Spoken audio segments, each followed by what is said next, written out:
यदि vector A बराबर vector B minus vector C, तो वेक्टर ए व वेक्टर बी के बीच कोण ज्ञात कीजिए।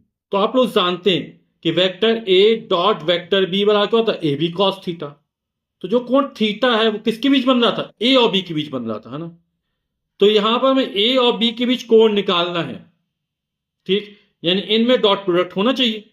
तो इसको हम क्या लिख सकते हैं, जैसे हमको दिया वेक्टर ए बराबर vector B minus vector C, तो सी का पक्षांतर इस तरफ करें प्लस सी हो जाएगा, और वेक्टर ए उस तरफ जाएगा तो माइनस ए हो जाएगा।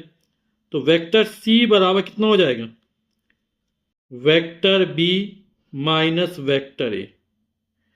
अब इन दोनों जब डॉट प्रोडक्ट निकालेंगे तो ए या बी के बीच हमें कोण निकल आएगा।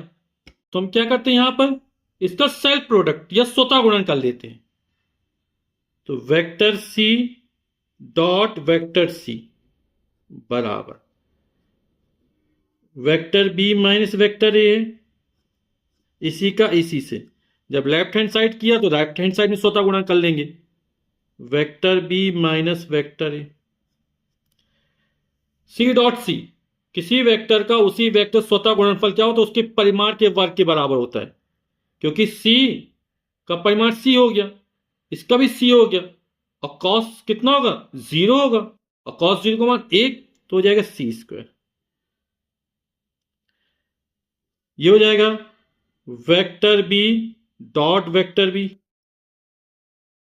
इसका इसके साथ करेंगे तो minus vector B dot vector A, इसका इसके साथ करेंगे तो माइनस का vector A dot vector B, फिर इसका इसके साथ करेंगे तो minus minus plus vector A dot vector A.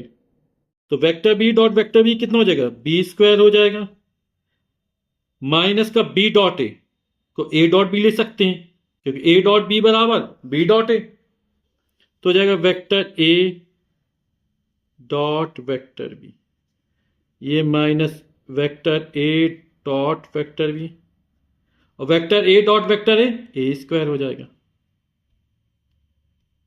तो हो जाएगा सी स्क्वायर बराबर B square minus A dot B minus A dot B, तो माइनस का 2 times of vector A dot vector B, और प्लस का A -2 A dot vector B को इस तरफ लाते हैं, बाकी उस तरफ ले जाते हैं।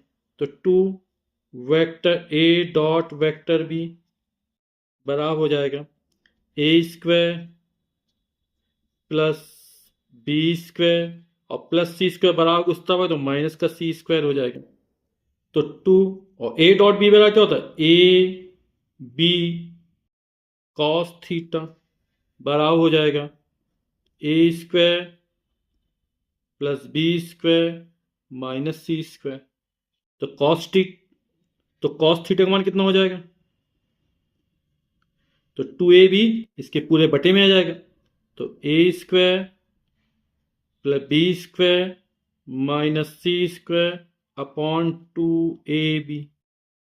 अब थीटा का मान ज्ञात करना, तो कितना हो जाएगा, थीटा बराबर हो जाएगा, ये कॉस यहां पर लाएंगे तो हो जाएगा कॉस इनवर्स, हो जाएगा A square plus B square minus C square upon 2ab।